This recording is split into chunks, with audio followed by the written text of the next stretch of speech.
Assalamualaikum warahmatullahi wabarakatuh. Apa kabar, Slabes People? Senang rasanya saya Febrian bisa kembali berjumpai Anda dalam dialog spesial. Dan hari ini sangat spesial juga.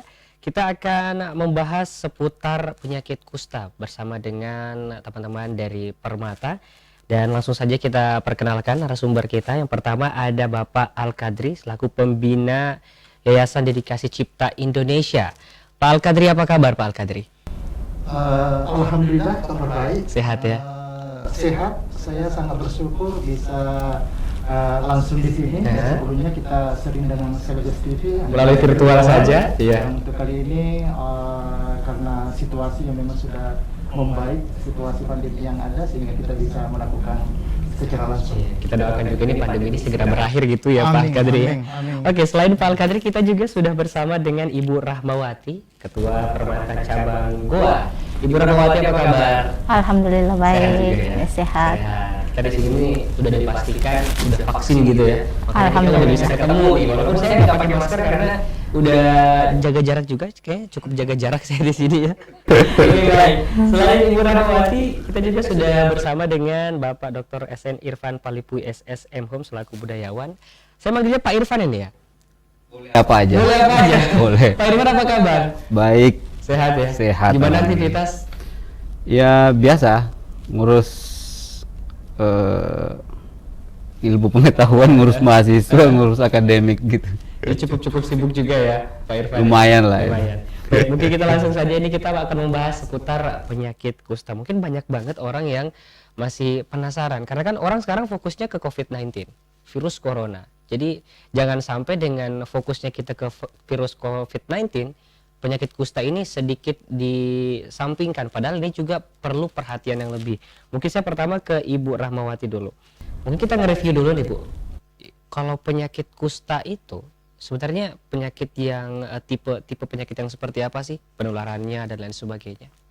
Penyakit kusta itu cara penularannya itu lewat pernapasan dari orang yang belum diobati ke orang sehat. Iya. Itu pun masa inkubasinya 2-5 tahun baru kita bisa mengetahui bahwasanya kita ini mengalami penyakit kusta. Berarti cukup lama gitu ya, Bu? Iya. 2-5 tahun. Iya, 2-5 tahun baru kita tahu bahwa kita mengalami kusta. Iya. Yang sebelumnya kita tidak tahu tertular dari siapa. Itu ciri-cirinya untuk mengenali apakah ini saya penyakit kusta atau bukan, itu seperti apa sih Bu? Ada bercak putih, yang kemerahan, yang mati rasa, tidak ditumbuhi bulu dan tidak berkeringat.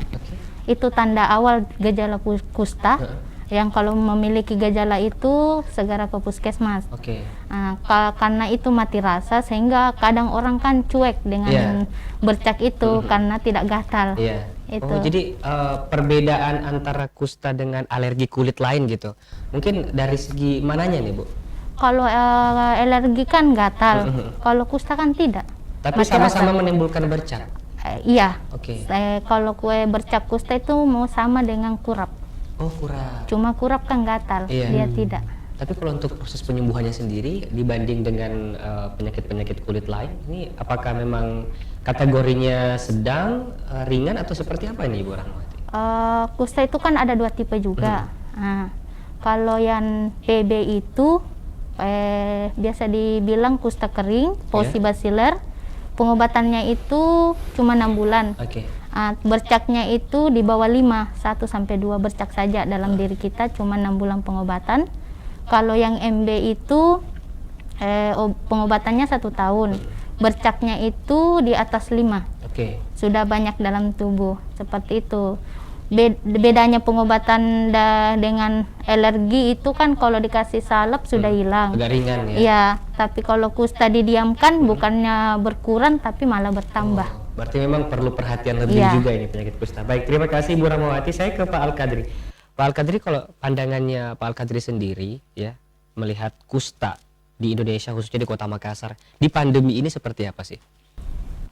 Di pandemi ini ya sangat memprihatinkan sebenarnya. Kalau kita mau melihat situasi kusta yang ada, di mana para petugas kesehatan fokus ke masalah penanganan COVID-19, sedangkan permasalahan kusta itu masih sangat memprihatinkan.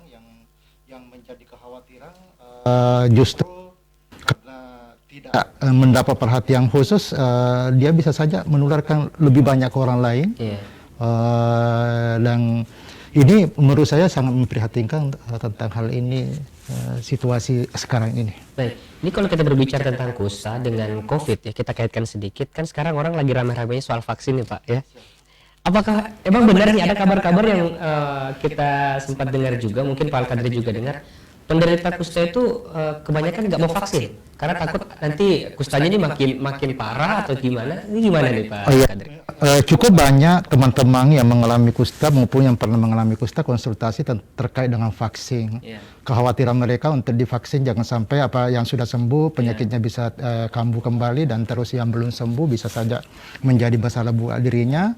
Tapi saya pikir semua teman yang sudah divaksin, cukup banyak teman-teman yang pernah mengalami atau sedang mengalami kusta itu divaksin, tidak ada masalah. Artinya memang nggak ada efek yang muncul setelah vaksin pertama, kedua gitu Pak?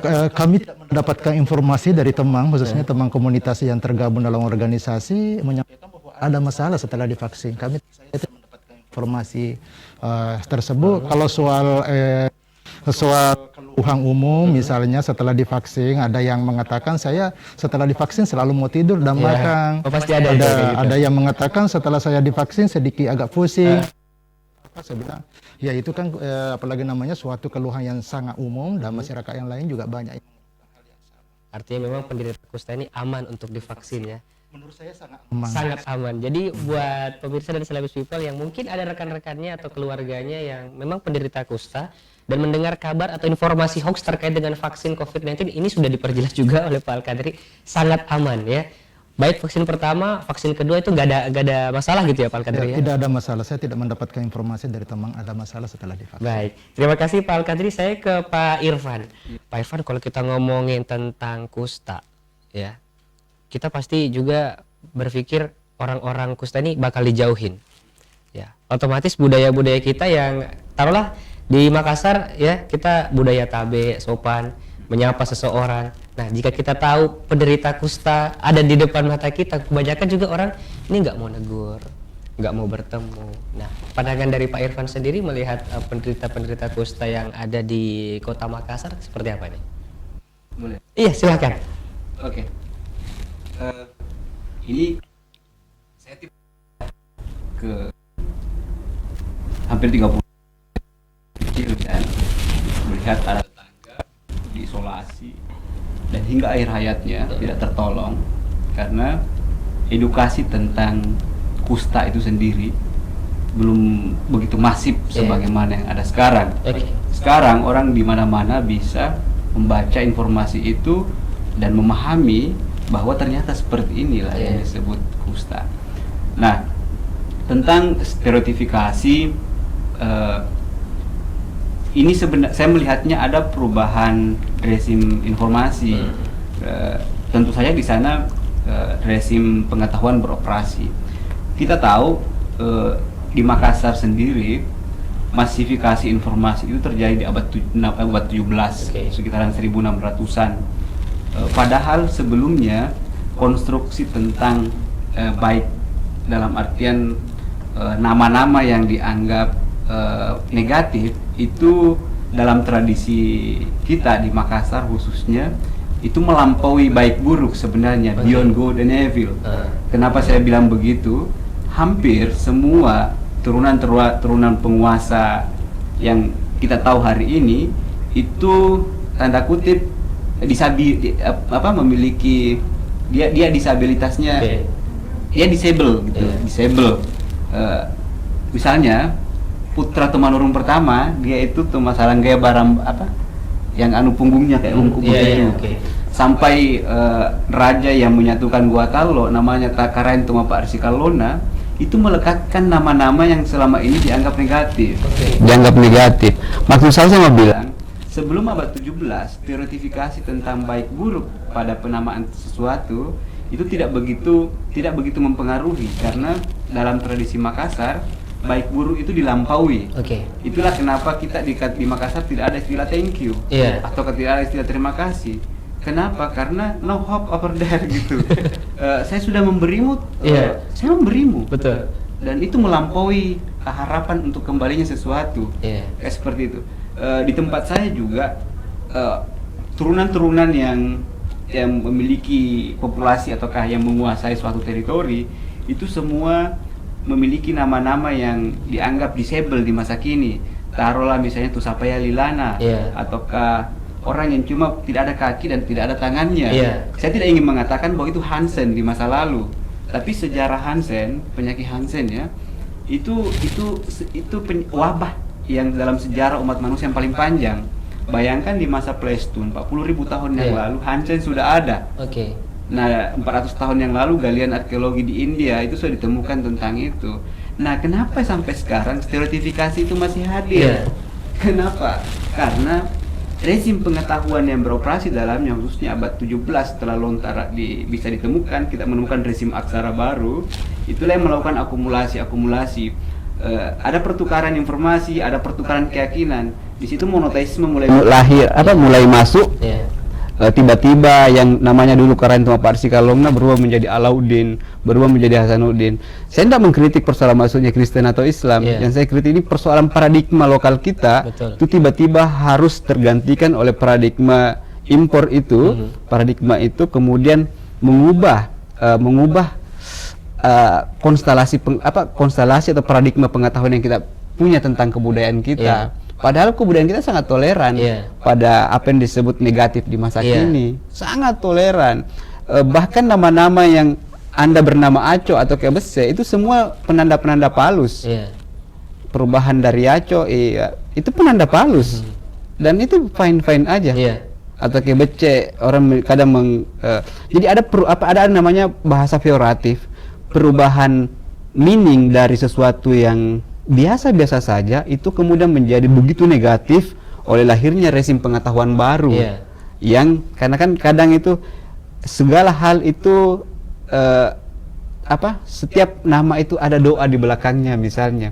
Padahal orang Bugis Makassar melampaui istilah itu. Beyond good and evil gitu.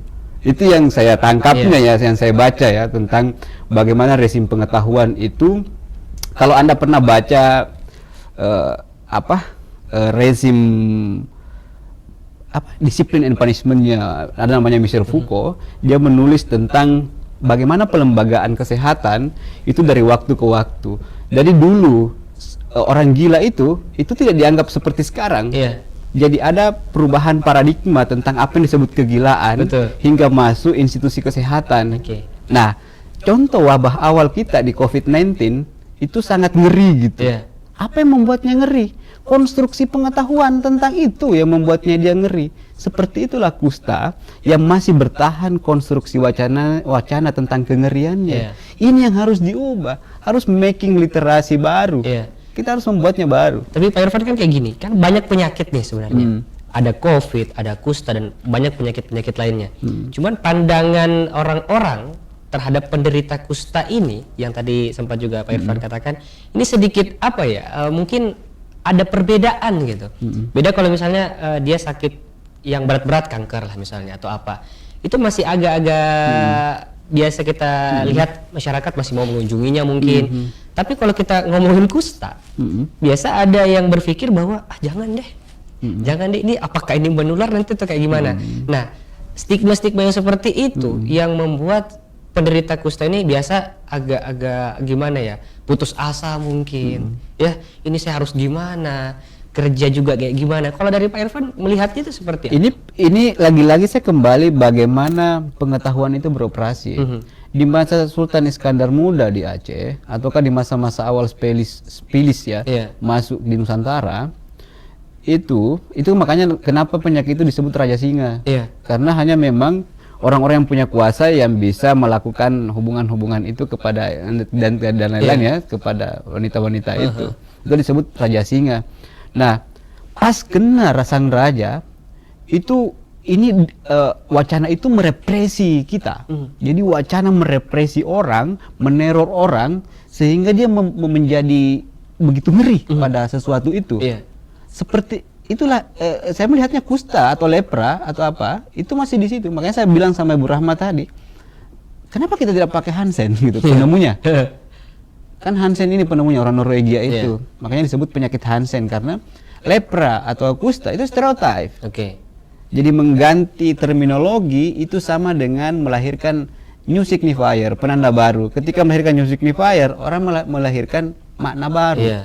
Jadi ada pengetahuan baru yang didorong. Iya. Saya sempat berdiskusi juga tadi bahwa kita sekarang sudah punya begitu banyak medium. Betul. Gitu. Making literasinya dong. Teknologi udah berkembang. Iya. Jadi mudah gitu ya. Mudah. Jadi harus dikonstruk ulang, dimasifikasi lagi literasi kesehatan soal ini. Karena ini bukan ini penyakit biasa aja dan semua orang mungkin mengalaminya. Iya. Dan ada obatnya. Iya. Ini bukan sesuatu yang ada Yang obat. harus ditakutkan seperti itu ya. Iya. Dan ini persoalan menurut saya karena wabah yang paling panjang dalam sejarah umat manusia ini. Iya.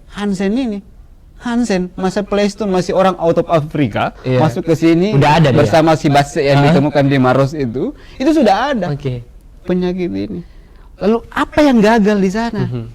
Pengetahuan. Betul. Pengetahuan tidak beroperasi. Institusi yang harusnya terlibat di situ gagal menangkap alternatifnya, gagal. Jadi saya sepakat dengan Bapak tadi bahwa ada semacam tanda kutip yang membiarkan hal ini terus berlangsung tanpa ada penyelesaian begitu. Iya. Kita 2 tahun mengalami COVID-19 sudah bisa dianu kok. Ini usianya hampir seumuran dengan umat manusia, masih tetap ada. Masih tetap ada. Ini kan ya pertanyaan besar bagi institusi kesehatan. Ini kembali lagi ke pengetahuan gitu ya Pak? Iya, bagaimana dia mengonstruksi kesehatan itu, bagaimana dia mengkampanye, bagaimana dia masifikasi wacananya. Ini disitulah kebudayaan harus beroperasi. Gitu. Baik, terima kasih Pak Irfan. Nanti kita akan kembali melanjutkan perbincangan kita. Selebes People tetap bersama kami.